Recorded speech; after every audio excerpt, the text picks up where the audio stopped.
ইহুদি, Zionist, Israeli তিনটা আলাদা আলাদা নাম, অথচ ধর্ম তাদের একটি। সেই ধর্মের নাম ইহুদি।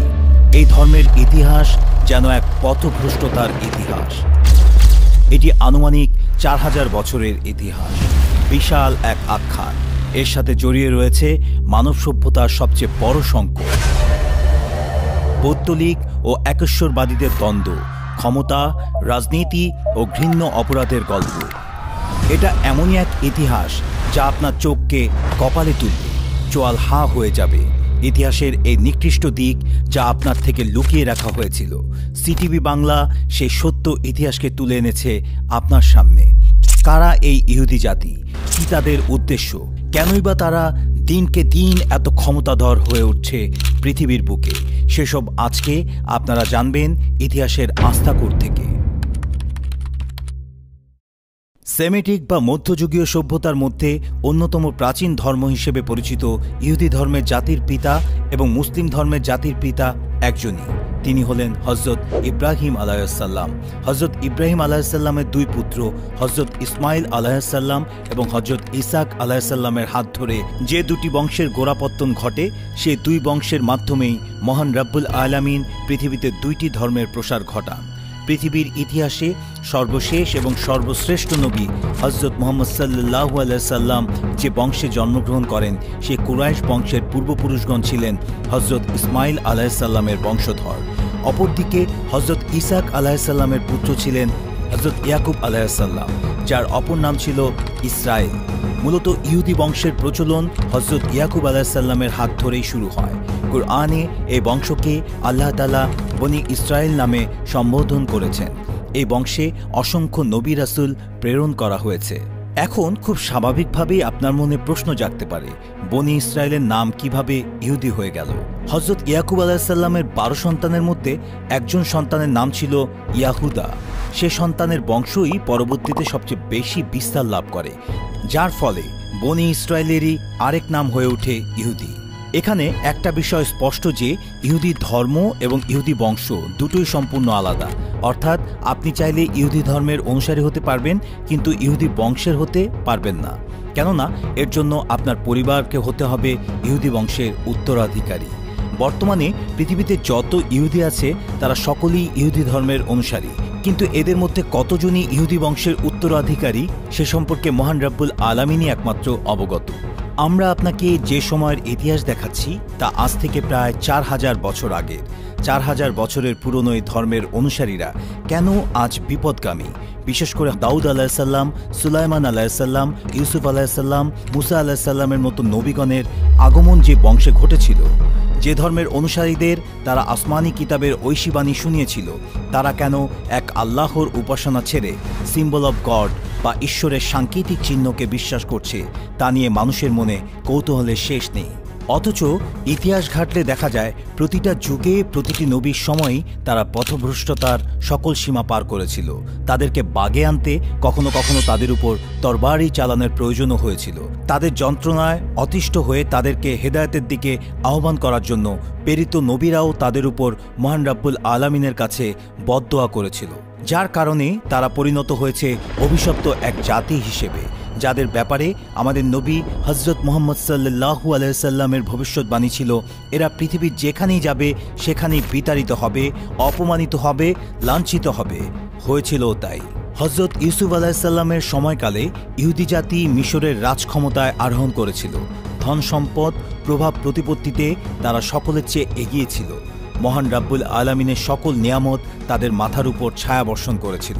মহান রব্বুল আলামিনের অগণিত নিয়ামত পেয়ে তারা দিনকে দিন হয়ে উঠেছিল বেপরোয়া, অহংকারী এবং অত্যাচারী।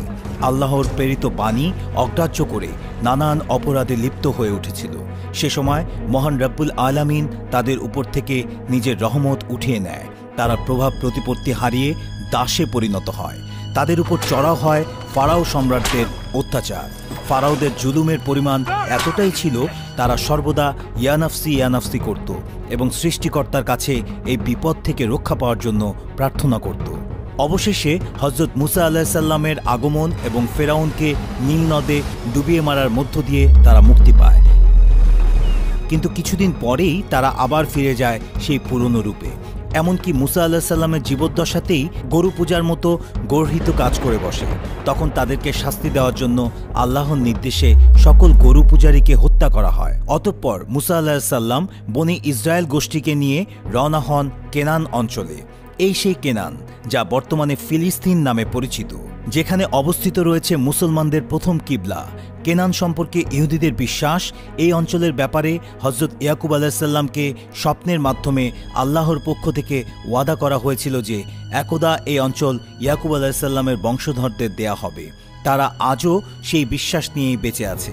কেনান বা ফিলিস্তিন নিয়ে সামনে আরও আলোচনা করা হবে। মুসা আলাইহিস সালামের সাথে কেনানে আসার পর তারা কিছুটা সুস্থির এবং সভ্য হলেও মুসা আলাইহিস সালামের ওফাতের পরপর তারা পুনরায় পাপের রাস্তা বেছে নিতে থাকে। একটা সময় তাদের সীমালঙ্ঘন এতটাই ভয়াবহ পর্যায়ে পৌঁছায় যে তারা সত্যিকার অর্থেই পথভ্রষ্ট হয়ে যায় এবং মূর্তি পূজা শুরু করে। তখন তাদের ঐক্যতা নষ্ট হয়, ফলে বিদেশি শক্তি তাদের উপর নিজেদের কর্তৃত্ব প্রতিষ্ঠা করে। কয়েকশো বছর ইহুদিরা নিজ ভূমিতেই মানবেতর জীবনযাপন করতে থাকে। এবারও তাদের উপর অত্যাচার দেখে মহান রব্বুল আলামিনের রহমত তাদের উপর বর্ষণ হয়। হযরত দাউদ আলাইহিস সালাম এসে তাদেরকে পৌত্তলিক তথা মূর্তি পূজারীদের হাত থেকে রক্ষা করে। দাউদ আলাইহিস সালাম এবং ওনার ছেলে হযরত সুলাইমান আলাইহিস সালামের হাত ধরে ইহুদি জাতি আবার পৃথিবীর বুকে শ্রেষ্ঠত্ব অর্জন করে। হযরত সুলাইমান আলাইহিস সালাম ফিলিস্তিনে অবস্থিত প্রথম কিবলা বাইতুল মুকাদ্দাসের পুনর্নির্মাণ করেন। বাইতুল মুকাদ্দাস নিয়ে একটা ভ্রান্তি আমাদের সমাজে বহুকাল ধরে প্রচলিত আছে। অনেকে বিশ্বাস করে সোনালী রঙের যে গম্বুজের ছবি আমরা সচরাচর দেখি বাইতুল মুকাদ্দাস সেটাই। আবার অনেকে অস্বীকার করে বলে যে এর পাশে ছোট্ট করে কালো রঙের যে গম্বুজ দেখা যায় সেটি আসল বাইতুল মুকাদ্দাস। সোনালী রঙেরটা ইহুদিদের উপাসনালয়। এখানে উভয় পক্ষই ভুল করে। সোনালী আকৃতির গম্বুজ যেখানে অবস্থিত সেখানে প্রায় 1700 বছর পূর্বে ইহুদিদের উপাসনালয় ছিল। পরবর্তীতে সেই মন্দির ধ্বংস হলে তা কয়েকশো বছর পর্যন্ত খালি অবস্থায় থাকে। অতঃপর হযরত ওমর রাদিয়াল্লাহু তাআলা ফিলিস্তিন বিজয়ের পর সেখানে মসজিদ নির্মাণ করেন। মূলত যুগে যুগে বাইতুল মুকাদ্দাস বেশ অনেকবারই যুদ্ধের কবলে পড়েছে, প্রতিহিংসার শিকার হয়েছে, যার কারণে ধ্বংস হয়েছে বহুবার। যতবার বাইতুল মুকাদ্দাস ধ্বংস হয়েছে ততবারই তা কোনো না কোনো নবী বা মুসলিম শাসকের হাতে নির্মিত হয়েছে। সুতরাং সোনালী রঙের গম্বুজ যা ডোম অব দ্য রক হিসেবে পরিচিত আর কালো রঙের গম্বুজ যা টেম্পল অব সুলাইমান হিসেবে পরিচিত তা উভয়ই বাইতুল মুকাদ্দাস বা মসজিদুল আকসা। উভয় গম্বুজকে ঘিরে যে বাউন্ডারি দেওয়া, সেই বাউন্ডারির মধ্যে যে কোনো এক জায়গায় নামাজ আদায় করলেই মসজিদুল আকসায় নামাজ আদায় করার সওয়াব পাওয়া যাবে। এবার চলুন ফিরে আসা যাক ইহুদিদের ইতিহাসে। হযরত সুলাইমান আলাইহিস সালামের মৃত্যুর পর ইহুদিরা খুব বেশি দিন মহান রব্বুল আলামিনের ইবাদতে লিপ্ত থাকেননি। তারা আস্তে ধীরে আবার শয়তানের উপাসনায় মত্ত হয়ে যায়। তাদের শাসকেরা অগ্নিপূজা করত। মুসা আলাইহিস সালামের মাধ্যমে যে আসমানি কিতাব তাওরাত তাদেরকে জীবন বিধান হিসেবে দেওয়া হয়েছিল তাতে তারা নিজেদের সুবিধামতো পরিমার্জন করার ধৃষ্টতা দেখায়। তাদের এমন নির্লজ্জতার কারণে তারা বারবার আল্লাহর শাস্তির মুখে পড়ে। কখনো গৃহহীন হয়ে যাযাবরের মতো ঘুরেছে, কখনো গণহত্যার শিকার হয়েছে, যার মধ্যে উল্লেখযোগ্য ছিল ব্যাবিলনীয় সাম্রাজ্যের দ্বারা গণহত্যার শিকার হওয়া, রোমান সাম্রাজ্যের দ্বারা সিরিয়া থেকে বিতাড়িত হয়ে আরব ভূখণ্ডে আশ্রয় নেয় এবং সেখানেও 100 বছরের বেশি টিকতে পারেনি। হযরত মুহাম্মদ সাল্লাল্লাহু আলাইহি সাল্লামের সময় আরব থেকে বিতাড়িত হয়ে পৃথিবীর বিভিন্ন স্থানে যাযাবরের মতো ঘুরে বেরিয়ে তারা চলে যায় ইউরোপে। আজ ইসরায়েল রাষ্ট্রের এত ঘনিষ্ঠ বন্ধু ইউরোপও ইহুদিদের ইউরোপের মাটিতে আশ্রয় দেয়নি, দূর দূর করে তাড়িয়ে দিয়েছিল, গণহত্যা চালিয়েছিল। এক ইউরোপিয়ান শাসক অ্যাডলফ হিটলারই নিজ হাতে হত্যা করেছিল 60 লক্ষ ইহুদি, ইতিহাসে যা হলোকাস্ট নামে পরিচিত। তবে ইহুদিদের এমন অপদস্থ হওয়া বা কঠিন শাস্তির মুখে পড়ার ব্যাপারটা যে শুধুমাত্র মহান রব্বুল আলামিনের অবাধ্যতার কারণে এমন নয়। ঐতিহাসিকগণ দাবি করেন ইহুদিরা সবসময় বেশ ধূর্ত, চালাক এবং বেঈমান চরিত্রের অধিকারী ছিল। তারা যখন যে স্থানে বসবাস শুরু করত প্রথমে সেখানকার স্থানীয়দের সাথে ভাব জমিয়ে তাদের থেকে জায়গা জমি কিনত, তারপর ধীরে ধীরে তাদের উচ্ছেদ করে দিয়ে নিজেরা দখল করে বসবাস শুরু করত। ইহুদি বংশের লোকেরা সাধারণত ব্যবসায়ী হতো এবং তাদের ব্যবসার কৌশল খুবই আধুনিক এবং সময়ের চেয়ে অনেক বেশি এগিয়ে থাকত। যার ফলে তারা যাযাবরের মতো ঘুরলেও অর্থ সম্পদের কোনো অভাব হতো না। সেই অর্থ কাজে লাগিয়ে তারা স্থানীয়দের উপর ছড়ি ঘুরাতো। তখন স্থানীয়দের চোখে, এমনকি সেসব স্থানের রাজাদের কাছেও তারা অপরাধী এবং বহিরাগত লুটেরা হিসেবে চিহ্নিত হতো আর বিতাড়িত হতো। যুগ যুগ ধরে বিভিন্ন রকমের ঘাত প্রতিঘাত সয়ে ইহুদিরা বুঝতে পারে যে যে কোনো সমাজে আশ্রয় নিতে গেলে এবং সে সমাজকে নিজেদের আয়ত্তে রাখতে চাইলে শিক্ষা এবং অর্থের কোনো বিকল্প নেই। কেননা একমাত্র শিক্ষিত ধনী ব্যক্তিদেরই যে কোনো সমাজের উঁচু স্তরে গ্রহণযোগ্যতা থাকে। তাই তারা অর্থ উপার্জনের পাশাপাশি শিক্ষার প্রতি অধিক গুরুত্ব দেওয়া শুরু করে। আজকে আমরা যে আধুনিক উন্নত প্রযুক্তির ইসরায়েল রাষ্ট্র দেখছি তা মূলত তাদের হাজার বছরের অধ্যবসায়ের ফলে সম্ভব হয়েছে। ইহুদিদের ইতিহাসের সবচেয়ে যুগান্তকারী অধ্যায় নিঃসন্দেহে ফিলিস্তিন দখল এবং সেখানে নিজেদের জন্য একটি স্বতন্ত্র রাষ্ট্র তৈরি করা। প্রায় ৩,০০০ বছর ধরে ইহুদিরা বিশ্বাস করে এসেছে যে সৃষ্টিকর্তা ইয়াকুব আলাইহিসসালামের মাধ্যমে তাদের জন্য একটি ভূখণ্ড বরাদ্দ করে রেখেছে, যে ভূখণ্ডের মালিকানা একমাত্র তাদেরই। সে ভূখণ্ডের নাম কেনান, যা বর্তমান ফিলিস্তিন এবং তার আশেপাশের কিছু অঞ্চল। ইহুদিদের এই বিশ্বাস এসেছে মূলত তাদের হাতে বিকৃত তাওরাত কিতাবের উল্লেখিত একটি ঘটনা থেকে, যেখানে বলা হয়েছে হযরত ইয়াকুব আলাইহিসসালামকে আল্লাহ তাআলা স্বপ্নের মাধ্যমে প্রতিশ্রুতি দিয়েছেন যে কেনান অঞ্চলের মতো পবিত্র ভূমি তার সন্তানদেরকে দেয়া হবে। এই ঘটনা তাদের কাছে জ্যাকব ল্যাডার ড্রিমস নামে পরিচিত।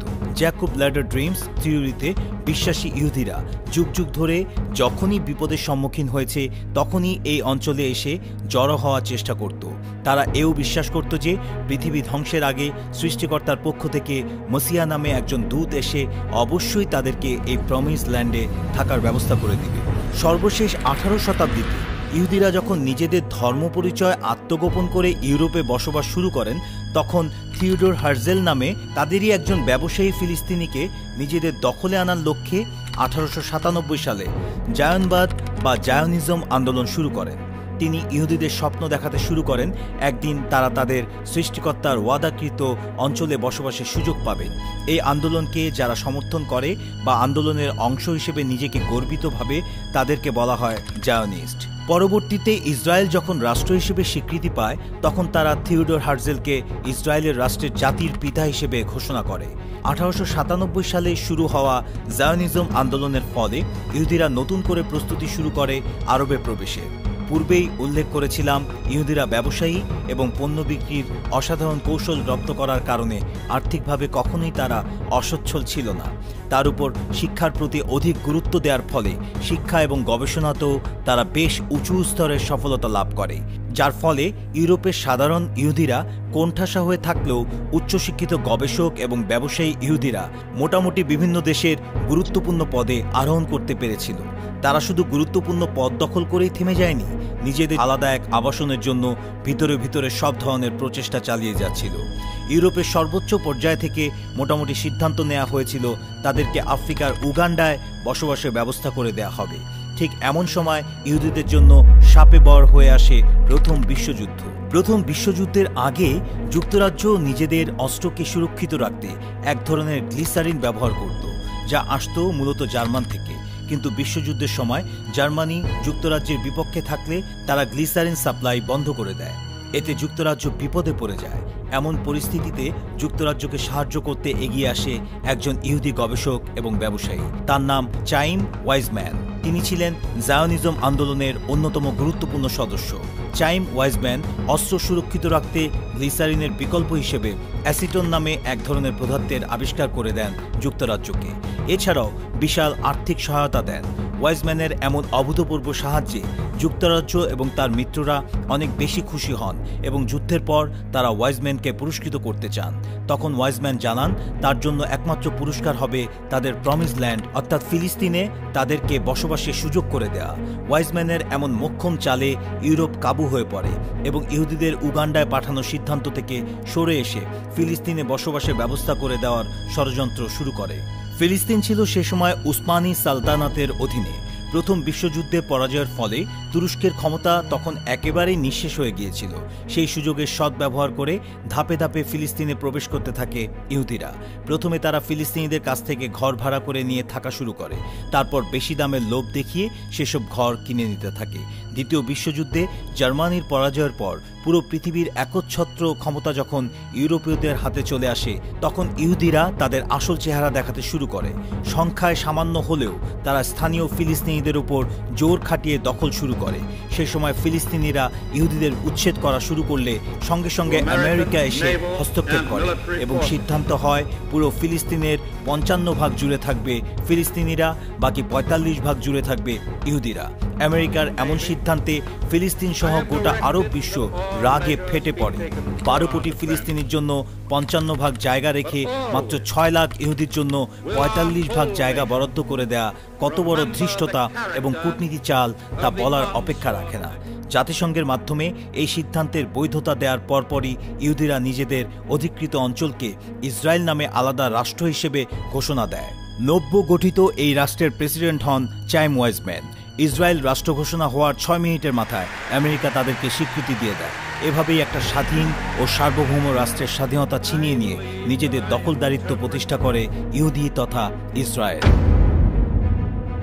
এইটা মোটামুটি একটা বিস্ময়কর বিষয় যে 1948 সালে প্রতিষ্ঠিত হওয়া একটি রাষ্ট্র এত দ্রুত কিভাবে সামরিকভাবে, আর্থিকভাবে এবং প্রযুক্তিগতভাবে শ্রেষ্ঠ হয়ে উঠল। খুব গভীরভাবে যদি আমরা ইহুদিদের ইতিহাসের দিকে আলোকপাত করি তাহলে মূল 4টা কারণ উঠে আসে, যেসব কারণের দ্বারা 75 বছর বয়সী ইসরায়েল পৃথিবীর হর্তাকর্তায় পরিণত হয়েছে। নাম্বার 1, অর্থনৈতিক সক্ষমতা। ইহুদিরা কিন্তু একদম শুরু থেকেই ব্যবসায়ী ছিল। ব্যবসার ক্ষেত্রে তাদের সাথে পেরে ওঠা কোনো যুগেই কারো পক্ষে সম্ভব ছিল না। ব্যবসায় তাদের নানান কৌশল এবং হঠকারিতার প্রমাণ পাওয়া যায় ইতিহাসে। পৃথিবীর ইতিহাসে প্রথম সুদযুক্ত লেনদেনের ব্যবস্থা ইহুদিদেরই আবিষ্কার। আজকের বিশ্বে আমরা যত বড় বড় শিল্প প্রতিষ্ঠান দেখি, হোক তা পেপসি, কোকাকোলা কিংবা ফেসবুক, গুগল, অ্যাপল, মাইক্রোসফট, পেপ্যালের মতো প্রতিষ্ঠান, সবকিছুই ইহুদিদের প্রতিষ্ঠিত এবং ইহুদিদের দ্বারা পরিচালিত। সুতরাং অর্থনৈতিক বিশাল সক্ষমতাই তাদের এত দ্রুত শক্তিশালী হওয়ার পেছনের অন্যতম একটি কারণ। নাম্বার 2, শিক্ষা। শত শত বছর ধরে যাযাবরের মতো পৃথিবীর এই প্রান্ত থেকে ও প্রান্তে ঘুরে বেড়ানো ইহুদিরা একটা জিনিস খুব ভালোভাবেই উপলব্ধি করতে পারে যে কোনো সমাজে স্থায়ী হওয়ার জন্য শুধুমাত্র অর্থ থাকলেই হবে না, থাকতে হবে সর্ববিষয়ে জ্ঞানের আলো। তাই তারা হাজার হাজার বছর ধরে যেখানে যে অবস্থাতেই থাকুক না কেন শিক্ষা এবং গবেষণা থেকে বিরত থাকেনি। তাই ছড়িয়ে ছিটিয়ে থাকলেও ইহুদিদের কেউ না কেউ সবসময় কোনো না কোনো সমাজের নেতৃস্থানীয় আসনে বসেছিল শুধুমাত্র মেধার জোরে। ইসরায়েল যখন প্রতিষ্ঠা পায় তখন সর্বপ্রথম তারা অত্যাধুনিক সব গবেষণা কেন্দ্র স্থাপন করা শুরু করে। এমনকি কেউ নিজ উদ্যোগে কোনো কিছু নিয়ে গবেষণা করতে চাইলে সরকারের পক্ষ থেকে সর্বধরনের সহযোগিতা করা হবে এমন নিয়মও জারি করা হয়। তাই তরুণ সমাজ নানান গবেষণা লিপ্ত হয়ে প্রযুক্তিগতভাবে ইসরায়েলকে আকাশচুম্বী সফলতা এনে দেয়।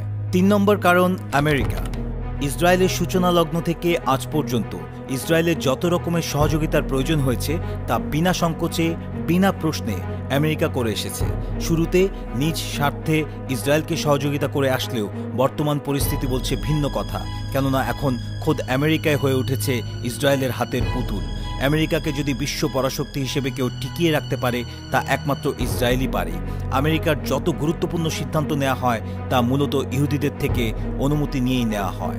একদা যে দেশকে ছেলের মতো করে লালন পালন করেছিল আমেরিকা, আজ সে দেশই বাবা হয়ে মাথায় চড়ে বসেছে আমেরিকা। কারণ নম্বর 4, বাইতুল মুকাদ্দাস। জানি আপনি অবাক হচ্ছেন, বাইতুল মুকাদ্দাস কিভাবে ইসরায়েলের পরাশক্তি হয়ে ওঠার কারণ হতে পারে। একথা আমরা সবাই জানি যে বাইতুল মুকাদ্দাস তথা ফিলিস্তিন ভূখণ্ড পৃথিবীর অন্যতম পবিত্র একটি ভূমি। তবে এই ভূমি যেমন পবিত্র তেমন ভৌগোলিকভাবেও বেশ গুরুত্বপূর্ণ। আর এ ব্যাপারে প্রায় অনেক ঐতিহাসিকগণই একমত পোষণ করেছেন যে যুগে যুগে যে সম্প্রদায়ের হাতে বাইতুল মুকাদ্দাসের শাসনভার ছিল সে যুগে তারাই পৃথিবী শাসন করেছে। উদাহরণস্বরূপ ঈসা আলাইহিস সালামের আগমনের পূর্বে পৃথিবীতে ইহুদিদের রাজত্ব ছিল। সে সময় তাদের বসবাস ছিল বাইতুল মুকাদ্দাসে। তখন তাদেরই আইন ছিল পৃথিবীবাসীর জন্য শিরোধার্য। অতঃপর ঈসা আলাইহিস সালামের আগমনের পরে রোমান এবং পারস্যের সম্রাট যখন খ্রিস্টান ধর্ম গ্রহণ করে তখন তারা পুরো পৃথিবী শাসন করতে থাকে, কেননা বাইতুল মুকাদ্দাস ছিল তখন পারস্যের অধীনে। হযরত মুহাম্মদ সাল্লাল্লাহু আলাইহি সাল্লামের আগমনের পর মুসলমানরা যখন বাইতুল মুকাদ্দাস জয় করে তখন অর্ধ বিশ্বে মুসলমানদের পতাকা উড্ডয়ন ছিল। এভাবে ঘটনা পরিক্রমায় যখন যে গোষ্ঠী বা ধর্মের অনুসারীদের হাতে বাইতুল মুকাদ্দাস ছিল তখন তারাই পৃথিবীর হর্তাকর্তায় পরিণত হয়েছিল। তাই তো হাজার হাজার বছর ধরে বাইতুল মুকাদ্দাসকে ঘিরে এত লড়াই, এত যুদ্ধ সংগঠিত হয়ে এসেছে। তাই ঐতিহাসিকগণের সাথে একমত হয়ে একথা বলাই যায় যে বাইতুল মুকাদ্দাসের অধিকার ইসরায়েলকে সুপার পাওয়ারে পরিণত করার পেছনে আলাদা ভূমিকা পালন করেছে। অনেকেই হয়তো ভেবে বসে আছেন যে ইসরায়েলের এত ষড়যন্ত্র, এত দাঙ্গা হাঙ্গামা শুধুমাত্র ফিলিস্তিনকে পূর্ণ কব্জা করার জন্যই বুঝি। যারা এই ধারণা পোষণ করেন তারা এবার চমকে উঠবেন ইসরায়েলের আসল চেহারা দেখে। কেননা যে ইসরায়েল অল্পদিনেই ফিলিস্তিনের ৮০% অঞ্চল দখল করে নিজেদের রাষ্ট্র প্রতিষ্ঠা করে ফেলেছে, তাদের কাছে বাকি ২০% দখল করা কোনো ব্যাপারই না। কিন্তু তারা এইটুকু অঞ্চল কখনোই সম্পূর্ণ দখল করবে না, কারণ তাদের নিত্য নতুন অত্যাধুনিক যত অস্ত্র তৈরি হচ্ছে তার পরীক্ষা নিরীক্ষার জন্য এর চেয়ে ভালো কোনো অপশন তাদের হাতে নেই। যে কোনো ধরনের গিনিপিগ পরীক্ষা চালানোর জন্য তারা এই অঞ্চলে মুসলিম বসতি ধরে রাখবে এবং নানামুখী নির্যাতন চালিয়ে যাবে।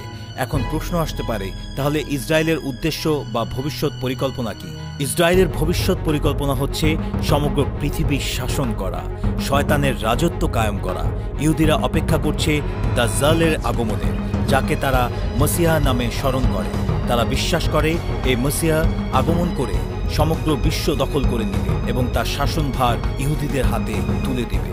বস্তুত ৪০০০ বছরের পুরনো এই ধর্মের পূজারীরা সবসময় পথভ্রষ্ট ছিল। যুগে যুগে মহান রব্বুল আলামিন এদেরকে সৎ পথে ফিরিয়ে আনতে অসংখ্য নবী রাসূল প্রেরণ করেছেন, অথচ তারা বেশি দিন সৎ পথ অবলম্বন করেনি। নবীর জীবদ্দশায় তাদের বিরুদ্ধচারণ, এমনকি নবী হত্যার মতো জঘন্য পাপও তারা করেছিল। হযরত ঈসা আলাইহিস সালামকেও তারা হত্যার চেষ্টা করেছিল, যিনি পরে আল্লাহ তাআলার অশেষ কুদরতে আসমানে উঠে গিয়েছিলেন। মানবজাতির জন্য বিস্ফোরা হয়ে দেখা দেওয়া এই ইহুদি ধর্মের অনুসারীদের বিরুদ্ধে প্রতিবাদ গড়ে তোলা এখন সময়ের দাবি হয়ে দাঁড়িয়েছে। অন্যথায় এদের ষড়যন্ত্রে পৃথিবী ধীরে ধীরে পরিণত হবে মনুষ্যত্ববিহীন এক বিরান ভূমিতে।